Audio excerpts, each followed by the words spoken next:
পথে যাবে, বাংলাদেশের এই সংকট থেকে কিভাবে মুক্তি পাবে সেটার জন্য অনেকে অনেক সমাধান দিয়ে যাচ্ছেন।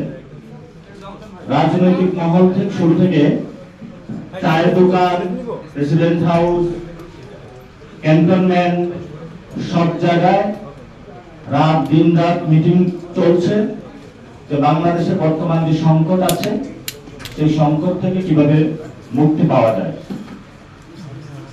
এবং একজন রাষ্ট্রীয় সিটিজেন হিসাবে আপনারা প্রতিনিয়ত এই টেনশনের মধ্যে দিয়ে যাচ্ছেন এবং জনগণ সবচেয়ে বেশি টেনশনে আছে, কারণ জনগণের মধ্য থেকে কিন্তু শহীদ হয়েছে, জনগণের মধ্য থেকে আহত হয়েছে, যার সন্তান শহীদ হয়েছে, যার ছেলে আহত হয়েছে, তার টেনশনটা আমাদের চেয়ে অনেক বেশি যে আমার সন্তানটা যে শহীদ হলো, সেই তার রক্তের যে ত্যাগ, সেই ত্যাগটা আসলে বাংলাদেশে বাস্তবায়ন হচ্ছে কিনা সেটার জন্য সে দিন রাত তাকিয়ে থাকে আপনাদের দিকে।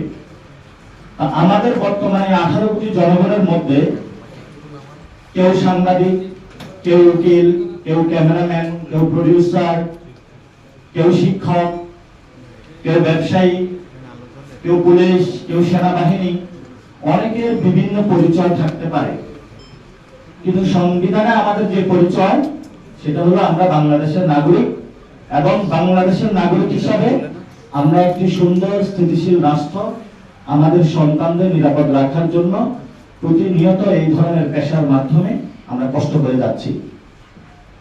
কিন্তু এই যে সংকটটা আমাদের সামনে এসেছে, এই সংকট থেকে উত্তরণের জন্য ভবিষ্যৎ রূপকল্পটা কি হবে, প্রস্তাবনাটা কি হবে, সেটা নিয়েই আজকের এই যে প্রোগ্রামটা আয়োজন করা হয়েছে, সেটা থেকে কিছু আপনারা ইঙ্গিত বা ইশারা পাবেন। যদিও একটা আলোচনা সভা এটা আয়োজন করা হয়েছে, কিন্তু এই আলোচনা সভার মধ্য দিয়ে এনসিপির ভবিষ্যৎ রাজনৈতিক লক্ষ্য কি, ভবিষ্যৎ বাংলাদেশ কোন দিকে যাবে, জনগণ রাজপথে কোন বিষয় নিয়ে লড়াই করবে, এই বিষয়গুলো আপনাদের সামনে আস্তে আস্তে আজকের এই প্রোগ্রামের মধ্য দিয়ে স্পষ্ট হবে।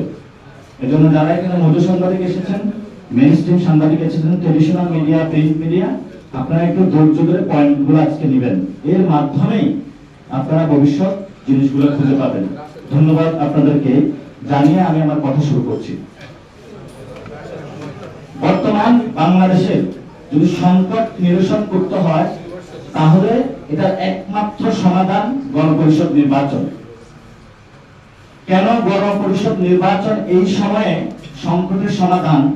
সেটা হলো পূর্ববর্তী বক্তাগণ 3 জন বক্তা 3 ভাবে ব্যাখ্যা করেছেন। আইনিভাবে ব্যাখ্যা এসেছে, হিস্টোরিক্যাল ব্যাকগ্রাউন্ড থেকে ব্যাখ্যা এসেছে, গণ অভ্যুত্থানের নেতা আরিফ সাহেব কেন তারা লড়াই করেছিলেন, সময় উপযোগী জায়গা থেকে, হিস্টোরি থেকে, ভবিষ্যৎ জায়গা থেকে উনি সুন্দরভাবে ব্যাখ্যাটা দিয়েছেন।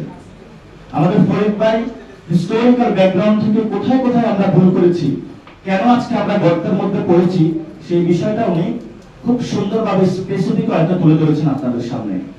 মুসা ভাই লিগ্যাল ফ্রেমওয়ার্কগুলো তুলে ধরেছেন। যারা এখানে এসেছেন 3টে ফ্রেমওয়ার্কের মাধ্যমে 3টে আপনারা বক্তব্য পেয়েছেন। আমি লিগ্যাল ফ্রেমওয়ার্ক, হিস্টোরিক্যাল ফ্রেমওয়ার্ক ওই জায়গাটা যাব না। আমি বর্তমান রাজনৈতিক সিচুয়েশনে কি সমাধান হতে পারে সেই বিষয়টাতে যাব। কয়েকদিন আগে বাংলাদেশের আমলা থেকে রাজনৈতিক নেতা বনে যাওয়া, আগে ছিলেন উনি ল ডিপার্টমেন্টে পড়েছিলেন, রাজনৈতিক এক বিজ্ঞজন, উনি বললেন স্বাধীনতার পরে যদি কোনো দেশ স্বাধীন হয় তাহলে একবারই গণপরিষদ হয়, আর গণপরিষদের প্রয়োজন নাই। আমরা আরবের মধ্যে দেখেছিলাম অনেক লোক জ্ঞানী ছিল, কিন্তু কোরআনিক ভাষায় তাদেরকে বলা হয়েছে তারা মূর্খ। এর মধ্যে বড় একটা মূর্খ ছিল আবু জাহেল। সে বলতো যা বলা হচ্ছে এগুলো সত্য, কিন্তু আমি মানতে পারবো না। বললো যে কেন মানতে পারবে না? বললো যদি মানি তাহলে তো আমি আর গডফাদার থাকতে পারবো না, যদি বলি মানি তাহলে তো আমার শাসন ক্ষমতা চলে যাবে। তো সেটা সমাধানের জন্য ওই যে আসনের আলাপ হচ্ছে না, এগুলো বোগাস আলাপ হবে। তখন সে মোহাম্মদের কাছে যা বলতেছে তোমার চাঁদ তারা সূর্য সবকিছু আইনা দিব, তুমি যেগুলা বলো এগুলা ছেড়ে দাও, কারণ আমার যে রাজনীতি, আমার গডফাদার গিরি এগুলো শেষ হয়ে যাচ্ছে। তো মোহাম্মদ কি মেনেছে? মানে নাই, কারণ তার লক্ষ্যটা ছিল জনগণকে সার্ভ করা। তো ওই মূর্খের জন্য আমি বলতে চাই, আপনি যে বললেন যে বাংলাদেশের স্বাধীনতা আসে নাই, স্বাধীনতা হয়েছে এবং সেই সময় একটি গণপরিষদ নির্বাচন হয়েছে, আর কোনো প্রয়োজন নাই, তার আমি আপনাকে বলি, টার্কির ইতিহাস তো আপনি পড়াশোনা করেছেন, সেখানে কয়টি গণপরিষদ হয়েছে? এটা আমাদের পার্শ্ববর্তী দেশ নেপাল। এটা এই যে আপনারা আছেন আপনারাই জানেন, আপনারা তো কখনো পার্লামেন্টে যান নাই, আপনারা তো কখনো বড় মন্ত্রী হন নাই, লিগ্যাল ফ্রেমওয়ার্ক পড়াশোনা করেন নাই, ছোট্ট কমন সেন্সে এই যে নেপালের বিষয়টা আপনারা জানেন, সেখানে গণপরিষদ নির্বাচন এবং নতুন একটি কনস্টিটিউশন হয়েছে, টিউনিসিয়া হয়েছে, অসংখ্য রাষ্ট্রের উদাহরণ দেওয়া যাবে। তো যখন মানুষ মূর্খ হয়ে যায়, সে হলো চোখ মুখ সবকিছু বন্ধ করে রাখে। তার কাছে পৃথিবীর কোন ইতিহাস নজির তার কাছে যায় না, তার কাছে একটাই যায়, কোন ভাবে পার্লামেন্টে ঢুকবে, বিভিন্ন জায়গায় চাঁদাবাজি করবে, দখলদারিত্ব করবে, জনগণকে বোকা বানাবে, তার মাথায় হলো এই দান্দাগুলো খেলে। এখন আপনারা চিন্তা করেন, এই গণঅভ্যুত্থানের পরে সরকারের সব জায়গা থেকে তারা একটা মন্ত্রী হওয়ার জন্য এত দৌড়ঝাঁপ। আমাদের তো সবার মন্ত্রী হওয়ার সুযোগ ছিল, কেন আমরা এটা বিকিয়ে দিয়েছি? কারণ আমরা চেয়েছি নতুন বাংলাদেশের স্বপ্ন যদি বাস্তবায়ন না হয়, বারবার যাতে সংকট ফিরে না আসে, সেই জায়গা থেকে জনগণের মধ্য থেকে জনগণের লড়াইটা চালিয়ে নিয়ে যাওয়া, যারা এই ধরনের আবু জাহেলের মতন বাংলাদেশে আচরণ করতে আসবে, এই আবু জাহেলদেরকে ঠেকিয়ে দেওয়া। এই আবু জাহেলরা এখন বলছে ফেব্রুয়ারিতে ইলেকশন হতে হবে, ফেব্রুয়ারিতে ইলেকশন হোক, সমস্যা নাই তো। কেন আপনারা না ডিসেম্বর ইলেকশন চাইছিলেন? Interim remember election in December, এরকম বলছেন না আপনারা?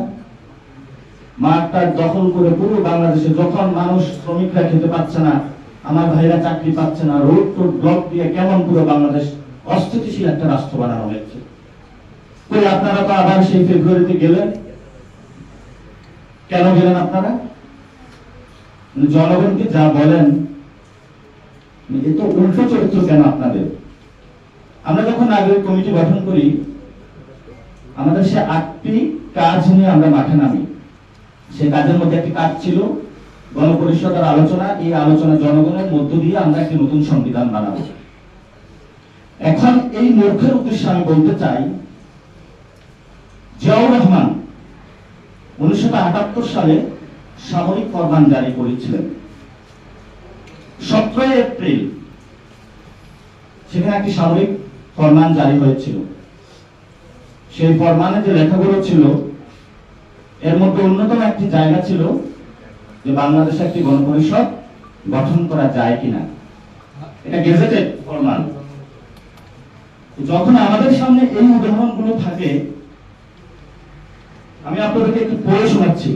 এটা মহিউদ্দিন সাহেবের যে বিএনপির সময় অসময় বইটাটা আছে। জিয়াউর রহমান 17 এপ্রিল 1978 দ্বিতীয় সামরিক ফরমানের দ্বাদশ সংশোধনী জারি করেন।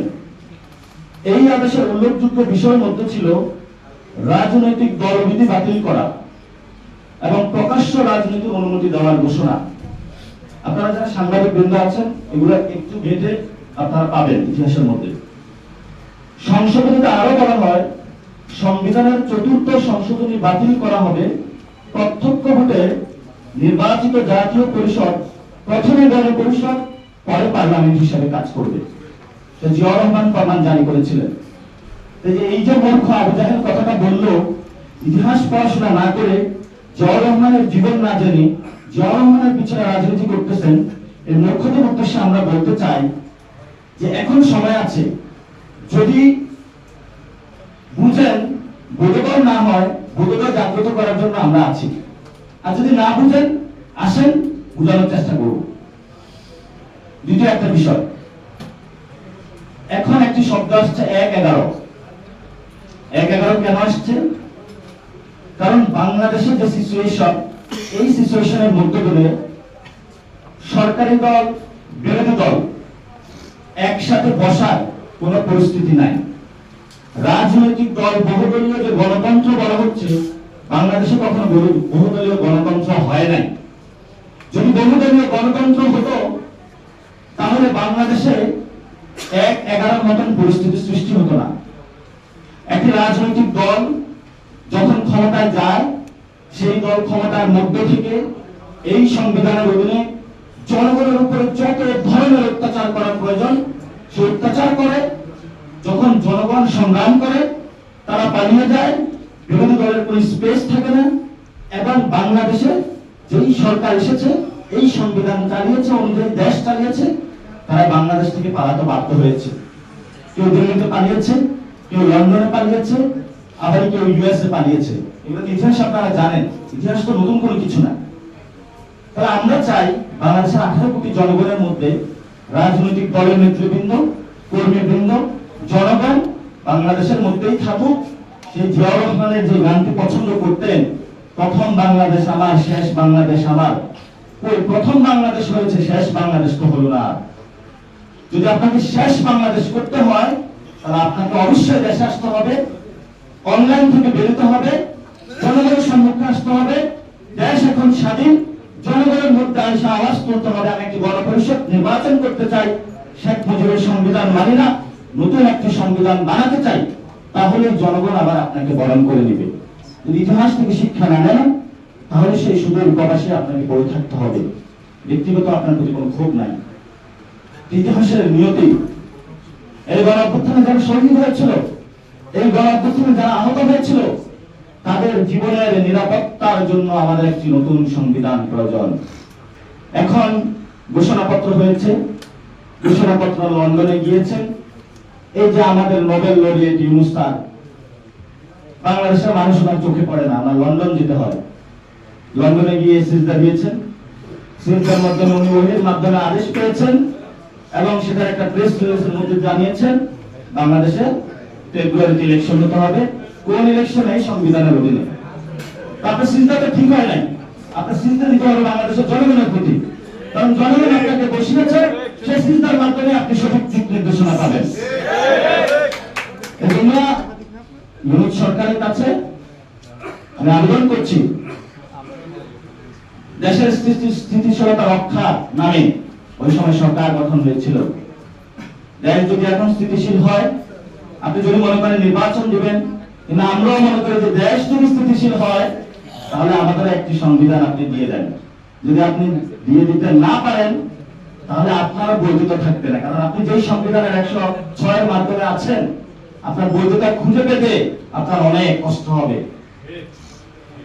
এই জন্য আমরা বলি, বর্তমান যে পরিস্থিতিগুলো চলছে, এনসিপি আমরা একটি জনগণের মধ্যে অর্গানাইজ করে ভবিষ্যৎ বাংলাদেশে নতুন একটি সংবিধানের জন্য মাঠে নামছি।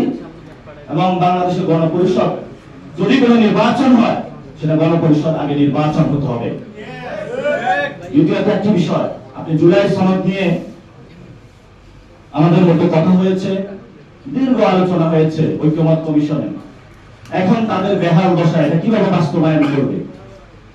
কারণ তাদের বেহাল দশা এই জন্য, এক নম্বর হলো লন্ডনের সিজদা, আরেক নম্বর হলো ঐক্যমত কমিশনে যারা আছেন, এদিকে এরাও অনেক গোপনে হলো বিভিন্ন গুলশান, বিভিন্ন ক্লাবে যায় সিজদা দিচ্ছে।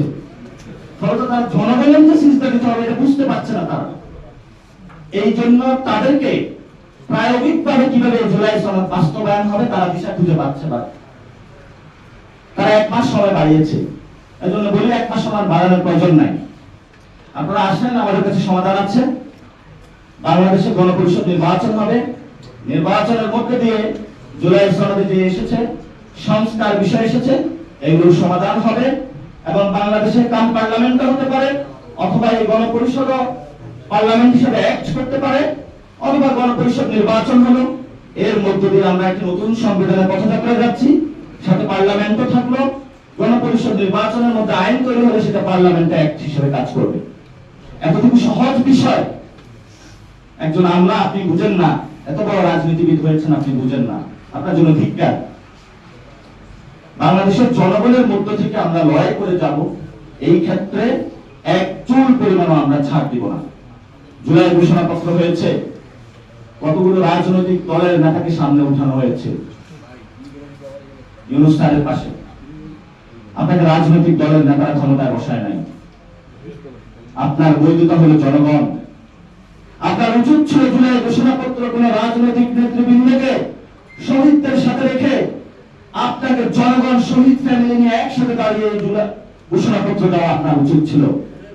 আপনি জনগণের সাথে গাদ্দারি করেছেন, বেইমানি করেছেন, এটা ইতিহাসে লেখা থাকবে না। আপনাকে সুযোগ দিচ্ছি, এখনো সময় আছে, আপনার সামনে এখনো সময় আছে, আপনার সামনে সাথে জনগণ আছে, জনগণ আপনাকে বসেছে, এখনো জনগণের কাছে যান, জনগণকে জিজ্ঞাসা করেন, যারা তাদের কাছে ক্ষমা প্রার্থনা করেন, ভুল করেছি কিন্তু আমি আমাকে সংশোধন করতে চাই, আপনাদের হয়ে আমি একটি নতুন সংবিধান বানাতে চাই। বাংলাদেশের মানুষ 60% মানুষ সংস্কার চায়। বিএনপি 60%? সবগুলো দলের কর্মী বৃন্দ মিলে 60% হবে না। কোথায় থেকে তারা এই ধরনের আস্থান করার সাহস পায়? আমরা জনগণের হয়ে কথা বলছি। এই জন্য বলবো, যারা মূর্খ তাদের বোধোদয় হোক, যারা লন্ডনে সিজদা দিয়েছে তাদের সিজদার ক্যাবলা পরিবর্তন করে জনগণের মুখে তাদেরকে সিজদার ক্যাবলা করতে হবে। আমাদের বিভিন্ন জায়গায় এই যে আমাদের আর্মি ভাইরা, হাতে শুধু অস্ত্র থাকতে হয় না, মাথায় কিছু গিলু থাকতে হয়। না বুঝে সংবিধান, না বুঝে স্টেট, বিভিন্ন দেশ থেকে গিয়ে একটু ঘুরে ফিরে কিছু অস্ত্রের প্রদর্শনী থেকে কিছু অস্ত্র নিয়ে আসে, আর নিয়ে আইসা মাথায় গিলু না থাকার কারণে অস্ত্রটা চালায় জনগণের উপরে। কি অদ্ভুত একটা বাহিনী, কি অদ্ভুত গোয়েন্দা সংস্থা। আপনার মাথার মধ্যে যদি ন্যূনতম কমন সেন্স থাকতো, আপনি আয়নাঘর বানাইতে পারতেন না। ন্যূনতম কমন সেন্স থাকলে এই পরিস্থিতিতে আপনি একাধারে পায়তারা করতেন না। ন্যূনতম কমন সেন্স থাকলে আপনি 5 তারিখে রাজনৈতিক ব্যক্তিবৃন্দকে নিয়ে ওই ধরনের একটি সংকটের মুহূর্তে বাংলাদেশকে ঠেলে দিতে পারতেন না। আপনাদের হেলিকপ্টার দিয়ে শেখ হাসিনা পালিয়েছিল। আমরা ইতিমধ্যে রিপোর্ট পাবলিশ হয়েছে, যখন 5 তারিখে ভারতের বিভিন্ন জায়গায় স্বরাষ্ট্র পররাষ্ট্র ইন্টেন্স মোমেন্ট সেখানে চলতেছিল, শেখ হাসিনা তাদের কাছে আবেদন জানিয়েছিল, আমার দাদা বাবুরা অনেক সার্ভ করেছে, তোমার আমার জন্য একটা হেলিকপ্টার পাঠাও। দাদা বাবুরা বলল, কি সার্ভ করেছো, নিজের ক্ষমতায় তো থাকতে পারতেছ না, আমি অন্য কাউকে খুঁজে নিব, ন্যাশনালিস্ট ব্যানারের আড়ালে তোমার লাগবে না, তো আমি তোমার জন্য হেলিকপ্টার পাঠাইতে পারবো না। কিন্তু এই যে তারিক সিদ্দিক থেকে শুরু করে যারা ছিল, পেটগুলো অনেক বড় বড় করছে খেয়ে, তারা বলতেছে কিছু তো দায়বদ্ধতা দিতে হবে। আমার জনগণের তেলের টাকা, রাষ্ট্রের টাকা হেলিকপ্টারে করে একটা খুনি হাসিনাকে তারা ওই দেশে পাঠিয়েছে। ভিডিও আপনারা দেখেছেন না? এগুলো কি বাংলাদেশের মানুষের মনোমগজ থেকে মুছে যাবে? আমরা ইতিহাস বলে নাই। এখন আমাদের সামনে ভয় দেখানো হচ্ছে যে তোমাদেরকে মেরে ফেলবো। আমরা তো মরে গেছি, কিভাবে মারবেন? এখন যদি মারেন তাহলে আপনিও মরে যাবেন, কারণ মৃত মানুষের কবরে ঢুকে যদি মারতে যান আপনিও কবরে পড়ে যাবেন। এজন্য বলবো, অস্ত্র যেমন আছে আপনার কাছে, মাথায় কিছু সংবিধান, স্টেট, এই বিষয়গুলো নিয়ে নিজেদেরকে এখনো সময় আছে নিজেদের মধ্যে জাগরণ তৈরি করেন। এই যে ব্যবসায়ী ভাইরা কত কষ্ট করে শেখ হাসিনা পিছনে পিছনে হেঁটে নিজের সাম্রাজ্য গুছিয়েছে, নিজের সাম্রাজ্যকে টিকানোর জন্য আবার কিছু মিডিয়াও রেখেছে। কিন্তু মিডিয়ায় যারা চাকরি নিয়েছে তারা বলতেছে আমরা জনগণের পক্ষে কথা বলবো। মালিক পক্ষের তো অবস্থা খারাপ, আমি বেতন দিই তোমাকে, তুমি জনগণের পক্ষে কথা বলবা, এই তোমার সাহস, কোথা থেকে এত সাহস আসে? সাংবাদিক ভাইদের বলবো, সাহস আপনাদের জনগণ। আল্লাহ রিজিক দিবে। এই কয় টাকা বেতন, এই বেতনের জন্য কেউ সাংবাদিকতা করতে চায় না। জনগণের যে সাহস, জনগণের রক্ত মাখা ইতিহাসকে তুলে ধরতে বাংলাদেশের সবাই সাংবাদিকতা করে, কোন বেতনের জন্য কেউ সাংবাদিকতা করে না। এজন্য আপনাদেরকে সবচেয়ে বড় অগ্রণী ভূমিকা পালন করতে হবে। দেশপ্রেমিক যারা রয়েছেন বিভিন্ন বাহিনীতে তাদেরকে এগিয়ে আসতে হবে, ব্যবসায়ীদের মধ্যে যারা দেশপ্রেমিক রয়েছেন তাদেরকে এগিয়ে আসতে হবে, গণ অভ্যুত্থানে বিভিন্ন রাজনৈতিক দলের যারা কর্মীবৃন্দ রয়েছেন একসাথে লড়াই করেছে। আসুন, নতুন যুদ্ধ শুরু হয়েছে, যে যুদ্ধের মাধ্যমে আমরা একটি নতুন সংবিধান তৈরি করতে, সেই লড়াই আপনারা যোগ দেন। ইতিহাসের মধ্যে আমরা মার্ক করে যাব আমাদের এই পদযাত্রাটা সঠিক ছিল, ইতিহাস আমাদের বিচার করবে। অনেকেই বলতে চাচ্ছে যারা মূর্খ বিকু, এনসিপি কি জাসদের পরিণতি হচ্ছে? না, জাসদের পরিণতি হচ্ছে না। আমরা জাসদের ইতিহাস জানি, কি করেছিল তারাও জানি সেটা, কিন্তু আমরা জাসদের কথাও যাচ্ছি না। আর নতুন একটা মিডিয়া, আগে হলো খেলাধুলা নিয়ে কাজ করতো, এখন রাজনীতি নিয়ে বেশ ইন্টারেস্টেড হয়েছে। এটার নামটা মনে আপনারা জানেন, কালের কণ্ঠ। অদ্ভুত ধরনের নিউজ করে, এটা কিভাবে নিউজ পত্রিকা হয় আমার বুঝে আসে না। এটা যিনি সম্পাদক, উনি কিভাবে হলো মানে নিজেকে সম্পাদক পরিচয় দেয়, এটাও আমার বুঝে আসে না। এটাতে নিউজ করছে যে 30টা আসন এনসিপি ভাগাভাগি করতে চায়। কি অদ্ভুত ধরনের নিউজ! এই ধরনের কোনো আসন ভাগাভাগির আলাপ হয় নাই, আমরা করব না। আমাদের একমাত্র আলোচনা সেটা হলো গণপরিষদ। কালের কণ্ঠ এটা নিয়ে নিউজ করে যে এনসিপি গণপরিষদের নির্বাচন নিয়ে আসন ভাগাভাগি করতে চায়, বিএনপি কি গণপরিষদের সেই নির্বাচনে আসনের মধ্যে ভাগ পেতে চায় কিনা সে আহ্বান তারা রাখতে পারে। এজন্য আপনারা আজকে এখানে উপস্থিত হয়েছেন, আমাদের নেতা আচ্ছা ভাই আছেন, আমাদের সহযোদ্ধারা, ওনারা খুব ভালো মানুষ, আমরা দুর্নীতি করি নাই। আমার বিরুদ্ধে যদি বাংলাদেশের একটা মানুষ 1 টাকা দুর্নীতির অভিযোগ তুলতে পারে, আমি কখনো আর জনসম্মুখে আসবো না। আমি দুর্নীতি করি নাই, বন্ধ বলে যাবো, দরকার হয় চা দোকান দিয়ে চলবো, রিক্সা চালিয়ে চলবো, শ্রমিক অঞ্চলে কাজ করে চলবো, কিন্তু তার সাথে বাংলাদেশের মানুষ কম্প্রোমাইজ করবো না। লড়াইটা জারি থাকবে, আপনাদের সাহস শক্তি রাখবেন, বাংলাদেশ হেরে যাবে না। বাংলাদেশ মানুষ এটা বলেছিল, বিদ্রোহের নগরী, যতবার ফ্যাসিস্ট আসবে ততবারই বিদ্রোহী আসবে। লাস্ট একটা আলোচনা সংবিধানটা, এই যে এই সংবিধানে একটা বিষয় এসেছে, এটা তো জানেন এই সংবিধানটা এটা হলো ফ্যাসিস্ট কাঠামো, একটা হলো টেক্সট বুক, এটার মাধ্যমে বাংলাদেশে ফ্যাসিজম কায়েম করা হয়েছে। আর এটা রচয়িতা হলো বাংলাদেশ আওয়ামী লীগ, শেখ মুজিব। আমরা 3 তারিখে যখন ঘোষণা দিয়েছিলাম, আমরা বলছিলাম ফ্যাসিস্ট যে সিস্টেম রয়েছে সেটার আমরা বিলোপ চাই। সেই সিস্টেমের যে হাতিয়ার, রুল বুক, সেটা হলো এই সংবিধান। এই সংবিধানে বাংলাদেশ শব্দ বলে আমার পাহাড়কে অন্য দেশের হাতে তুলে দেওয়ার চেষ্টা করা হচ্ছে। পাহাড় আমার, সমতল আমার, বাংলাদেশের প্রতিটি গাছ পাখি তরুলতা থেকে মাটি থেকে শুরু করে সবকিছু আমাদের। বিদেশি শক্তির হাতে যদি কেউ তুলে দিতে চায়, আমরা সেটা কখনো মানব না। এই জন্য এই সংবিধান থেকে শুরু করে বাংলাদেশে বর্তমানে যত ফেসিস্ট সিস্টেম আছে, আমরা আজকে এটা ছিনলাম না, এখনো সুযোগ দিচ্ছি। এই সংবিধান জনগণ ছেড়ে ফেলে দিয়েছে রাজপথে, কিন্তু এই সংবিধান নিয়ে এখনো বগল দাবা করে অনেক মন্ত্রী ঘুরে, অনেক মন্ত্রণালয় আছে, তারা সংবিধানের সবক আমাদেরকে দিচ্ছে।